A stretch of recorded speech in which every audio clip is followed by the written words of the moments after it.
સુરતની પાટીદાર દીકરીને ન્યાય મળે તે માટે કુર્મી સેના દ્વારા રાજકોટ કલેક્ટરને આવેદન। અસામાજિક અને લુખ્ખા તત્વો સામે પરિણામલક્ષી કામગીરી માટે સરકારને તાકીદ કરવામાં આવી।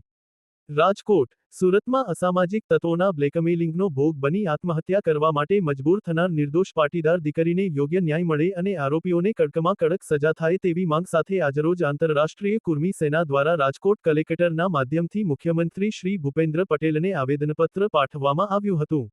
આવેદનપત્રમાં રાજ્ય સરકાર દ્વારા સુરતના કેસમાં કડક કામગીરી કરવા ઉપરાંત સમગ્ર રાજ્યમાં અસામાજિક અને લુખ્ખા તત્વો જે રોમિયોગીરી કરી અને નિર્દોષ દીકરીઓને ફસાવતા હોય છે અને ત્યારબાદ તેનું શારીરિક અને આર્થિક શોષણ કરતા હોય છે, ત્યારે આવા તત્વોને આઈડેન્ટિફાઈ કરી તેઓની સામે ખાસ ઝુંબેશ શરૂ કરવામાં આવે તેવી પણ માંગ કરવામાં આવી છે।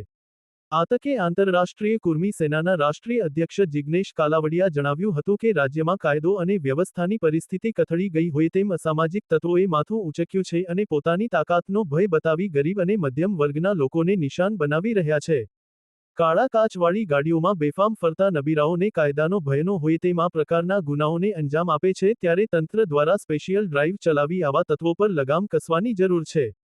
આજના આવેદનમાં આંતરરાષ્ટ્રીય કુર્મી સેનાના મહામંત્રી ચિરાગ કાકડિયા, વિજયભાઈ શિયાણી, નરેન્દ્ર પટેલ, નિલેશભાઈ વાછાણી, હરેશભાઈ બુસા, કેતન તાળા, ચિરાગ રીબડિયા, સુરેશભાઈ પાટીલ, રમેશભાઈ સોરઠિયા, મયુરભાઈ સાવલિયા, દીપકભાઈ પટેલ, ચંદ્રેશભાઈ સવસાણી, સંજયભાઈ ખીરસરિયા, કિશનભાઈ વેકરિયા, પ્રદીપભાઈ ગોકાણી સહિતના આગેવાનો જોડાયા હતા